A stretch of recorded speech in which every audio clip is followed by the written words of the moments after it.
네, 오늘도 이 자리에서 또 함께 예배드리시는 모든 분들, 또 영상을 통해서 이 시간 또 다른 때에 또 함께 하시는 모든 분들께 하나님의 은혜와 축복이 가득하시기를 간절히 축원을 드립니다. 오늘은 지난주보다는 좀 나은 것 같아요. 지난주는 이 썸머 타임이 시작되면서 한 시간을 이제 일찍 우리가 나왔어야 되잖아요. 그러니까 너무 피곤하고 저도 그 한 시간이 별거 아닌 것 같은데 거의 그냥 비몽사몽 그렇게 했는데 여러분들은 어떠신지 모르겠어요.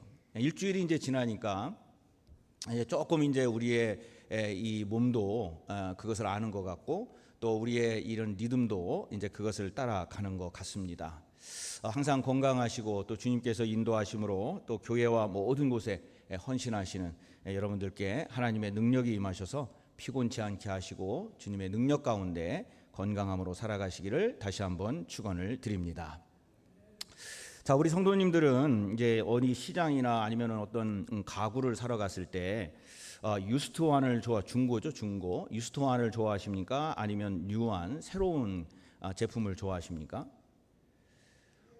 네, 새 거를 사는 것이 당연히 좋아할 거예요. 저도 그럴 것 같은데 이제 여러 가지 고려를 하다 보면은 이제 중고도 살 때도 있고 새 것도 살 때가 있습니다. 저 같은 경우에는 굉장히 그 전자제품을 좋아합니다. 그래서 제가 컴퓨터도 좋아하고 전자제품을 굉장히 좋아하는데 얼마 전에 이제 제가 좋아하는 뭐 이거 그 얘기를 해도 되는 건지는 모르겠지만 돈을 받은 건 아니니까 애플이라고 하는 그러한 곳에서 컴퓨터를 새로운 이제 라인업을 해가지고 엄청난 컴퓨터의 기능을 자랑하는 그러한 컴퓨터들을 이제 발표를 했습니다. 저도 이제 제 컴퓨터가 한 5, 6년 된 것 같아가지고 이걸 어떻게 한번 바꿔볼까 어떨까 뭐 하여튼 그러고서는 한번 봤는데 굉장히 새롭고 그리고 빠르고 기능도 좋아졌습니다. 그래서 많은 지금 애플 매니아들 같은 경우에는 이 제품을 좀 비교하면서 어떤 것이 좋을까, 어떤 컬러가 좋을까, 새로운 상품은 또 무엇일까 그러는데 이제 보면서도 보니까 이렇게 좋아졌긴 했는데 가격이 굉장히 많이 올라가 있는 것을 볼 수가 있었습니다. 물론 제가 가지고 있는 건 5년 전 거기 때문에 저기에 비교할 수는 없지만 그때 샀을 때보다도 거의 2배 안 내지는 2배 반의 가격이 올라갔다 하는 것을 볼 수가 있습니다. 자, 그럼에도 불구하고 많은 사람들은 저를 비롯해서 많은 사람들은 새로운 제품이나 또 새로운 것을 보면은 긴장하기도 하고 그리고 갖고 싶다는 마음도 들고 그리고 또 흥분하기도 합니다. 그래서 사람들은 많은 어떤 것을 할 때 새로운 건립, 그래서 new build, 새로운 구조, new structure 뭐 이런 단어들을 많이 쓰고 또 사용을 합니다. 자, 그래서 그런지는 모르지만은 우리가 개인적으로도 가정적으로도 교회적으로도 사회적으로도 국가적으로도 보면은 이러한 표현들이 굉장히 많습니다. 새로워져야 한다, 달라져야 한다. 그래서 뭔가 새롭고 달라지고 업그레이드 하는 것을 좋아하고 또 그것을 원하면서 살아가는 것이 아마 우리 모든 인생 생활이 아닌가 그렇게 생각이 듭니다. 자, 그러한 생각을 가지고 오늘 본문을 읽어보니까 우리 성도님들과 제가 좀 좋아하는 그러한 성경 구절이 오늘 성경 본문 읽은 것 중에 있다라고 하는 걸 아마 다 이미 아셨을 겁니다. 자, 그 말씀이 어디냐면 17절에 있는 말씀입니다. 여러분 17절에 뭐라고 되어 있습니까? 자, 우리 한번 같이 읽어보시죠. 시작. 그런즉 누구든지 그리스도 안에 있으면 새로운 피조물이라 이전 것은 지나갔으니 보라 새 것이 되었도다. 아마 이 말씀 많이 좋아하실 겁니다. 근데 우리가 이 성경을 읽을 때에 많은 부분에서 저 노란색으로 된 부분만 읽는 경우가 있습니다.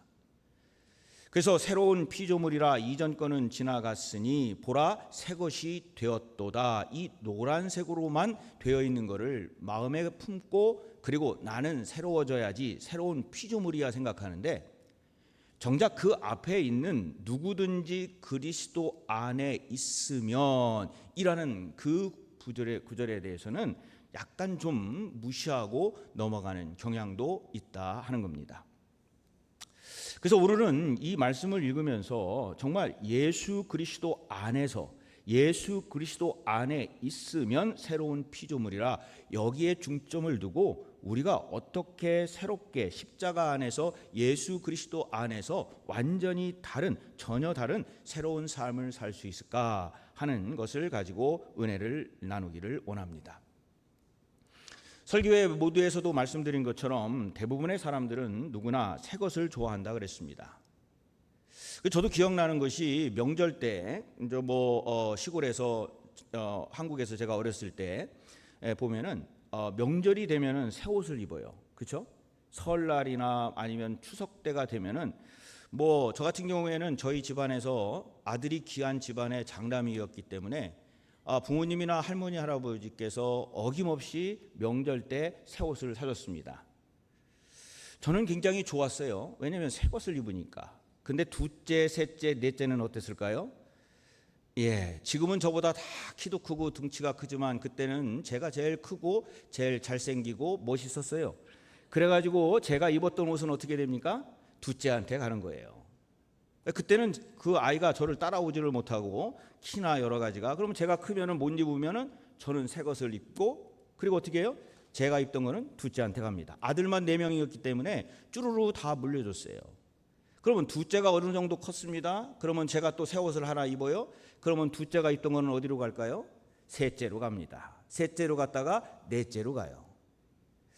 그래서 어느 날 제가 한국을 가니까 제 막내 동생이 시골에서 그 어머님 아버님 사시는 데에서 한 1시간 거리에서 살면서 무슨 일이 있으면 막내가 와가지고 어머님 아버님을 케어하는 거예요. 돌보는 거예요. 근데 하루는 저한테 그래요. 형, 그래서 왜? 아니, 어렸을 때 새 옷은 모두가 다 형이 다 입고 지금 어머니가 아프고 아버지가 아프고 그러면 내가 병원 이런 거 다 모시고 다녀야 되는데 나 억울해 죽겠어. 딱 그러더라고요. 제가 뭐라고 할게요? 고맙다 그랬을까요? 너도 그럼 유학 가지? 농담입니다. 근데 너무 고맙더라고요. 사실 그 막내는요, 맨날 보면은 여기가 좀 떨어져 가지고 긴 거 입고, 그럼 저는 맨날 새 거 입으면은 그때는 미안한 마음도 별로 없었어요. 어리니까 그냥 나는 좋은 거고 너는 왜 넷째로 태어났니 이러면서 그냥 입었는데, 지금 보니까 참 감사하고 또 새 옷을 그렇게 입었을 때의 기분도 너무 좋았던 것 같습니다. 여러분, 가전제품도 그러잖아요. 누가 쓰던 거 아무리 좋아도 그거 잘 갖다 요즘 어떻게 옛날에는 모르지만 지금 다 쓰지 않습니다. 새로운 것을 살라고 그러고 새로운 것이 있으면은 조금 더 비용을 지불하더라도 또 그거를 살려고 해요. 근데요, 여러분 잘 생각해 보시면 물론 무엇이든지 새 것일 때가 있었는데 많은 부분에서는 시간이 지나면 새 것은 뭐가 됩니까? 헌 것이 돼요.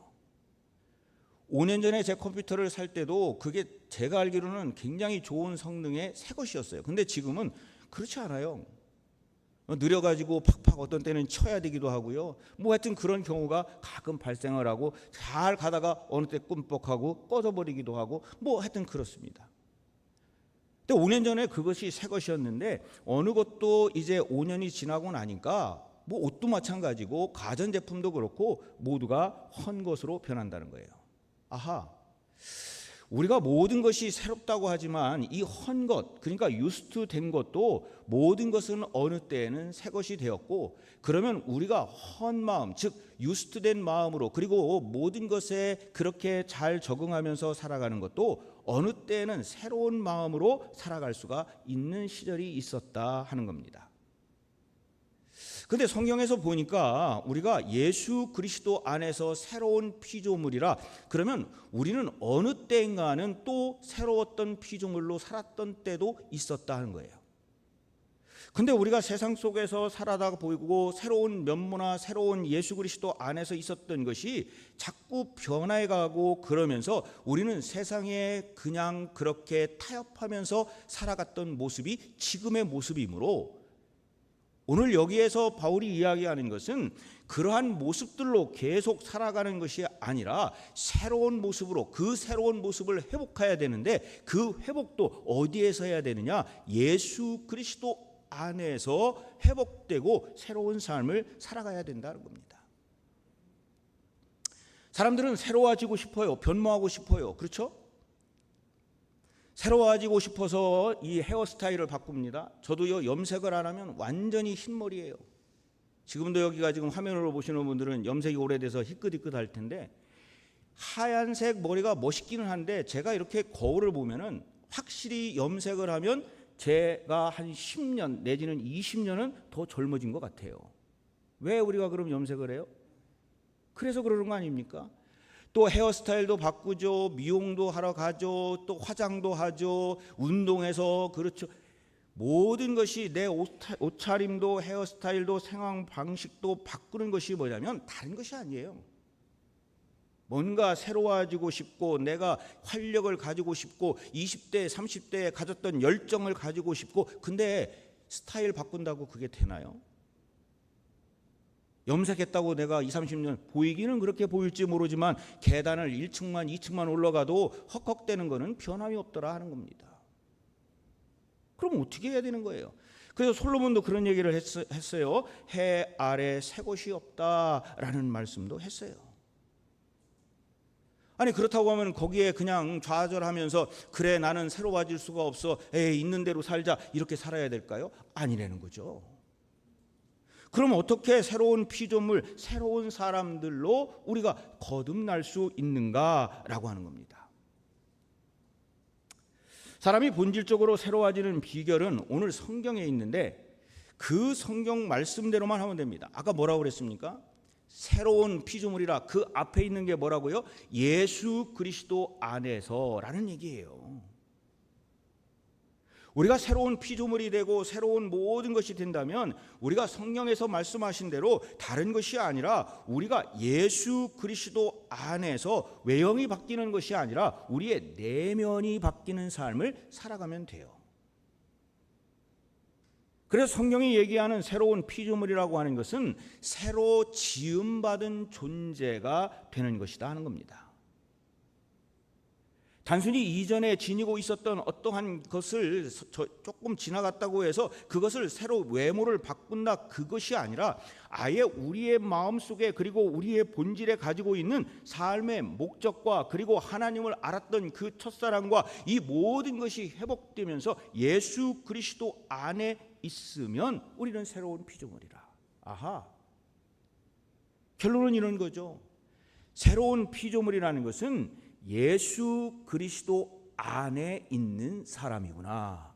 아멘이세요? 바로 이거예요. 바로 이겁니다. 예수 그리스도를 믿음으로 영접한 사람 그리고 새로운 피조물로 내가 예수 그리스도의 그 말씀에 하나님의 말씀에 합당한 삶을 살아가는 사람 다른 방법 없습니다. 그러면 성경에서 말하는 새로운 피조물이 어디에서 어떻게 되는 것이냐? 바울은 그거를 정확하게 이야기를 합니다. 그게 뭐냐면 주님 달려 죽으신 십자가의 비밀 그 안에서 우리는 새로운 피조물이라 하는 거예요. 자, 그렇다고 한다면 이 주님이 달려 죽으신 이 십자가의 비밀이 뭐냐는 거예요. 자, 그것만 알면 우리는 새로운 피조물로 그리고 새로운 열정으로 살아갈 수가 있다는 겁니다. 첫 번째가 뭐냐면 대속의 은혜입니다. 이게 좀 어렵나요? 다 아실 텐데 어떤 말일까요?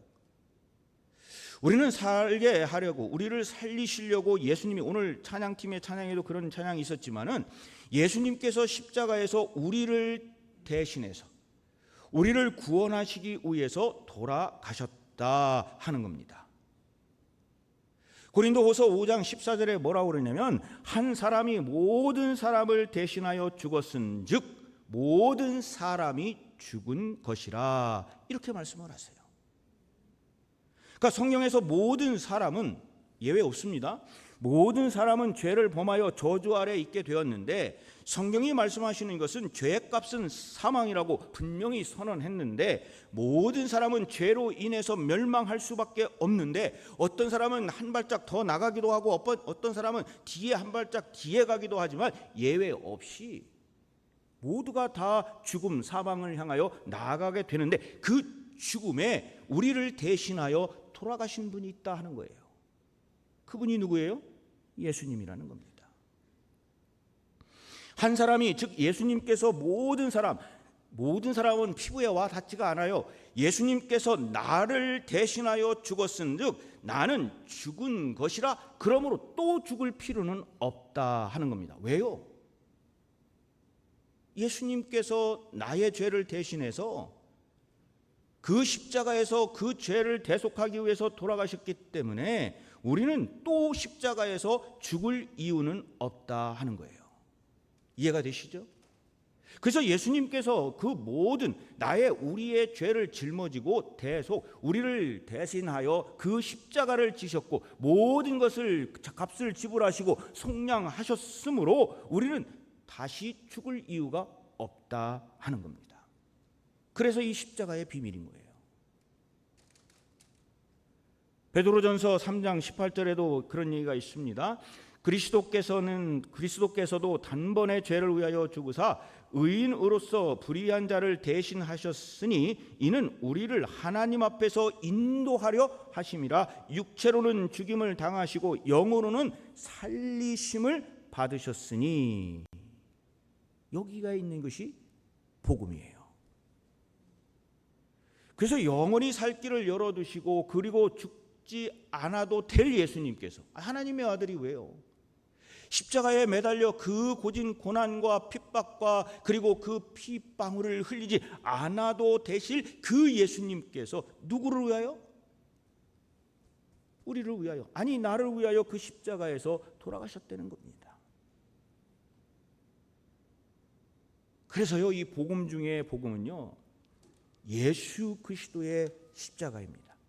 그리스도께서 십자가에 달려 돌아가심으로 말미암아 우리의 모든 죄가 다 사함되었다, 그리고 속죄되었다 하는 거예요. 여러분, 학생들을 가르칠 때, 아니면 저희가 학생일 때 이 미술 시간이라는 게 있어요. 미술, 여러분 아시죠? 그림 그리는 겁니다. 자, 이 미술 시간에 제 기억으로 저는 미술을 잘했던 것 같지는 않아요. 근데 제가 이 미술 시간을 굉장히 싫어했다가 좋아했던 계기가 있는데, 그게 뭐냐면요, 그 미술 선생님께서 제가 뭔가를 그렸어요. 근데 도저히 이건 그림이 아니야. 정말 강아지가 발로 그려도 그거보다 나을 정도의 그림을 그리는 수준이 제 수준이었어요. 저는 이거를 그리고 나서 선생님이 너 이거 뭐 하는 거냐라고 꿀밤을 때리실 줄 알았는데, 그 그림을 그린 걸 보시더니 야, 그래도 굉장히 그 정성이 많이 들어갔네. 그러면서 제가 보기에도 민망한 그 도화지를 쓱 가지고 가시고 새로운 도화지를 제 책상 위에 탁 놓으시는 거예요. 그러면서 그 선생님이 하시는 말씀이 한번 다시 그려볼래? 라고 하시는 거예요. 한번 다시 그려볼래? 그 말을 듣는 순간에 저는 용기를 내서 그 미술 선생님이 좋아하실 수 있는 그림, 그 미술 선생님이 기뻐할 수 있는 그림을 연습하여 그리기 시작을 했던 기억이 납니다. 우리의 인생도 마찬가지죠. 우리가 인생을 살다 보면은 어떤 때에는 정말 하나님께도 민망한 일을 많이 할 때가 있어요. 다른 사람은 모르니까 잘 모르지만 하나님 보시기에 민망한 일들. 근데 하나님께서는 우리를 향하여서 꿀밤을 때리면서 야, 그것도 못하냐, 이런 분이 아니시라는 거예요. 하나님은 우리가 잘못하고 인생을 망치고 어쩌면은 하나님을 멀리했던 그 길을 갈 때에 은근히 오셔서 갔던 그 도화지, 그 길을 슬쩍 잡으시고 다시 한번 기회를 주시면서 이 인생의 도화지에 너 한번 다시 그려봐라 하는 겁니다. 그것이 연세가 10살이 됐든 20살이 됐든 50이 됐든 80이 됐든 아무 상관이 없어요.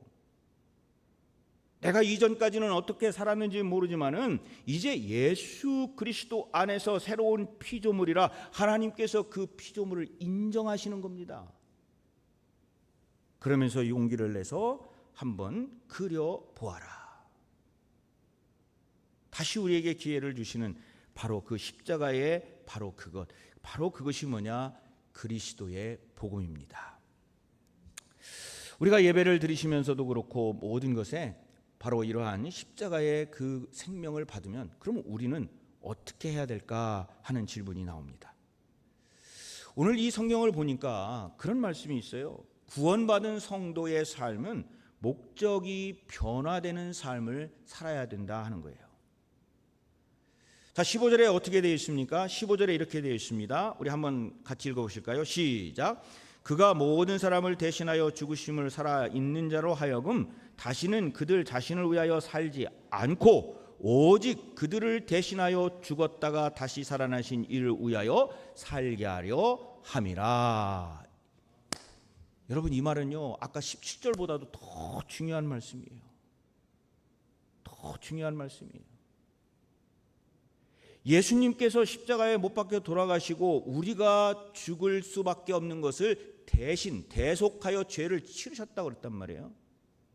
자, 그러면 그거를 하신 죽으시는 것은 살아있는 자들, 즉 우리들로 하여금 우리 자신들을 위해서 살게 하지 아니하고 성경에 보니까 오직 그들을 대신하여 죽으셨다가 다시 살아나신 그분이 누굽니까? 예수 그리스도를 위하여 살게 하기 위해서 이 십자가의 신비로움을 가지고 거기에서 돌아가셨다. 그리고 부활 승천하셨다 하는 겁니다. 자, 그럼 우리는 어떻게 살아야 될까요? 이 성경의 말씀을 보면은 우리가 믿는 예수님, 나를 구원하신 예수님을 내가 나의 구세주로 영접하고 그분을 나의 주님이라고 부른다고 한다면 우리의 길은, 우리의 최선의 길은 뭐냐면 우리 자신을 위하여 살지 아니하고 우리를 사랑하셔서 대신 돌아가신 그리고 부활하신 예수 그리스도를 위하여 사는 것, 이것이 중요하다는 겁니다. 우리 스크린에 나올 텐데 그 다음 스크린일 거예요. 한번 보여주고 보세요. 자, 우리 한번 같이 읽어보실까요? 시작. 우리의 최선의 길은 우리 자신을 위해 살려 하지 않고 우리를 사랑하여 대신 죽으신 예수님을 위하여 사는 것입니다. 아멘. 자, 이 말을 들으면 다 도망가고 싶어 해요. 이거 내가 못할 것 같거든요. 그렇지 않아요? 아니, 내가 어떻게 예수님을 위하여 내가 내 삶을 산다는 말이에요? 그럼 내가 뭘 해야 된다는 말이에요? 내 24시간을 모두 다 예수님께 드려야 된다는 말인가요? 물론 그러면 너무 좋죠. 그러나 여기에서 이야기하고 있는 것은 뭐냐면 세상의 유혹과 세상의 어떤 것과 또 타협하지 말고 예수님 그 십자가 안에서 새로운 피조물이 되라 하는 거예요. 그 말도 더 어려워요. 그러면 더 간단히 얘기해서 하나님을 예배하고 경배하는 그 예배에 내가 참여하는 겁니다. 그리고 내가 나를 위하여 돌아가신 예수 그리스도의 은혜를 기억하고 그분이 나에게 주신 그리고 나를 선택하신 그 예수 그리스도를 위하여 내가 주님께 나의 시간을 11조의 시간을 드리는 거예요. 24시간이면 2시간 40분을 맞나요? 하나님께 드리는 거예요. 정말 순수한 마음으로 하나님을 찬양하고 경배하고 순수한 마음으로 기도하고 하나님께서 나에게 원하시는 것이 무엇일까? 나의 집중적인 그 프라이오리티가 나의 삶이 아니라 나를 구원하신 예수 그분을 위해서 살아가면 되는 거예요. 그리고 우리가 칭찬을 그분으로부터 받으면 됩니다. 아셨죠? 자, 어느 날 이런 얘기가 있습니다. 젊은 피아니스트가요, 자기 생애의 첫 번째 대중 앞에서 그걸 뭐라 그러나 연주를 한 거예요. 저렇게 멋있게 수많은 사람들이 모였어요. 연습도 엄청나게 했고 그러다 보니까 이 연주를요 정말 잘했어요. 자기가 보기에. 그래서 모든 사력을 다해서 연주를 쫙 하고 마지막 음이 딱 끝나고 뭐 어떻게든 땅 하고 끝났으니까 그 중에 막 그냥 우려 같은 박수가 청중에서 팍 하고 터졌습니다. 그래서 이 피아니스트가 딱 일어나서 보면 그때의 표정이 그럼 어떻게 해야 돼요? 굉장히 기뻐해야 되잖아요. 그리고 정말 세상을 얻은 것과 같이 사람들한테 인사를 해야 되는데 이 피아니스트가 얼굴이 그렇게 밝지가 않아요. 밝지가 않아. 그러면서 그냥 인사하고 쓱 나갑니다. 그래서 곧 무대 뒤에 있던 그 무대를 관장하는 촬영 감독, 감독이 무대 감독이 물어봤어요. 아니, 좀 다시 나가서 인사도 하고 얼굴에 좀 피시고 이래야지 왜 그러십니까? 그러니까 모든 청중이 일어나서 박수를 쳤는데 저 앞에 있는 한 노인은 일어나 박수를 치지를 않았습니다. 그러니까 무대 감독이 그게 뭐 so what? 아니 이 많은 사람들이 박수를 쳤으면 됐지 그 노인이 거기서 뭐라고 박수 안 쳤다고 그렇게 얼굴이 이렇게. 저분이 나의 스승님이세요.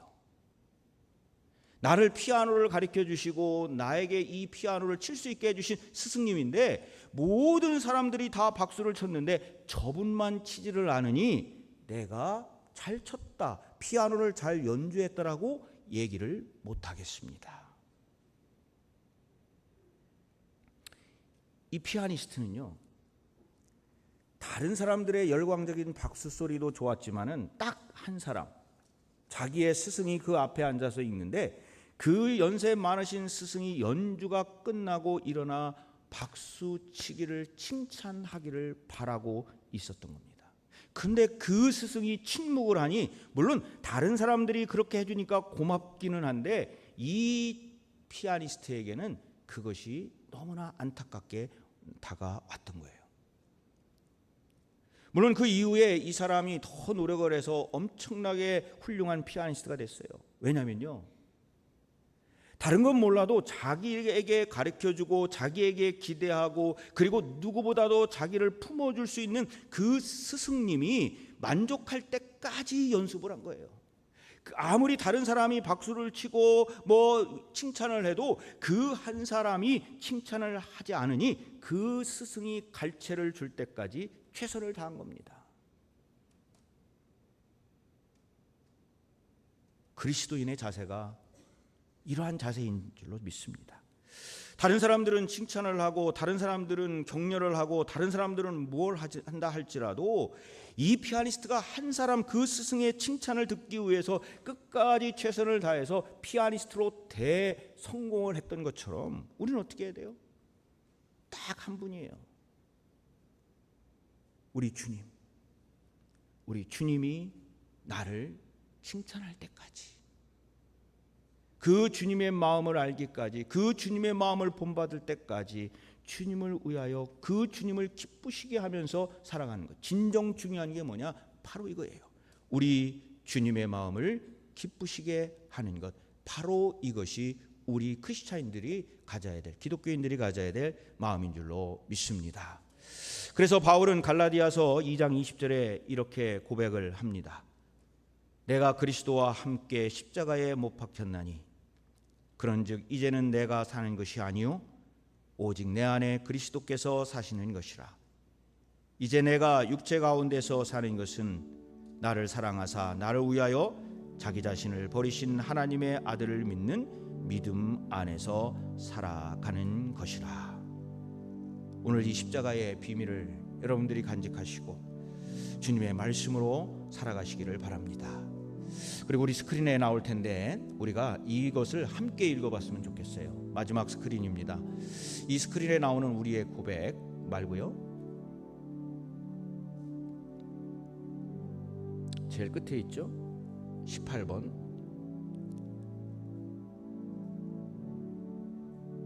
다 같이 예수님은 우리를 살게 하려고, 그 부분이에요. 거기 좀 한번 찾아주세요. 왜냐하면 제가 이거를 좀 같이 읽었으면 좋겠습니다. 예수님은 우리를 살게 하려고. 자, 우리 여기서부터 쭉 같이 읽습니다. 시작. 예수님은 우리를 살게 하려고 십자가에서 나의 죄를 대신하여 죽으셨습니다. 그러므로 우리는 예수님의 십자가 안에 새로운 피조물이 되었습니다. 예수님은 나를 예수님을 위해 살게 하려고 십자가에서 죽으셨습니다. 나는 그분을 위하여 살아가길 간구합니다. 아멘. 이 사순절의 이 기도가 우리의 고백이 되기를 바랍니다. 그리고 주님의 그 십자가를 바라보면서 존귀한 그리고 주님께 영광 올려드리는 삶 살아가시기를 간절히 축원을 드립니다. 이 시간 말씀을 생각하며 저희들 잠깐 통성으로 기도하시겠습니다.